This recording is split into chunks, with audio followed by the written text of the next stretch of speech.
दुईटा फूल गाँ तुम रानमी छाड़। राधे राधे सांग मैंने welcome back to my mini blog. आमर बार के जितने देखनी दुईटा फूल होता। ये दुईटा फूल तो देखवा लगे सुंदर दिशे हेले क्या फूल टी कमेंट करके कहब।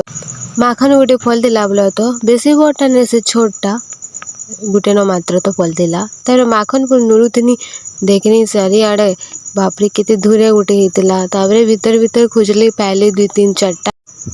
इटा क्या शाग कह तो कला शाग। इटा खाइले ब्लड प्रेशर मेंटेन। कला भी 2-3-4टा फली दिला बेसी तो नहीं मिलला। आउ केते सड़ी भी जाइतिला तो मते तो भल नहीं लगे एंता ही भाते खाबार लगी। सादा खा बोले मैं खाईदेमी बचकर भाते मते पिता जिनिस एंता ही भल नहीं लगे। कहा काके भल लागसी पहले मते तो नहीं लगे। देखो बात्या बात्या बोलते आमर आड़े तो किंता पाक करछे देखो किंता मस्त पाक करछे। इनता पाक करते मते बहुत भल लागसी दिल खुश हो जाएसी कि नहीं कह तो। खरा तो जनता हिसाब से करथिला मैं बेसी नहीं तुली पानी तेन तुली पानी शाग आरो कला जोड़े भी केतेटा मिलला।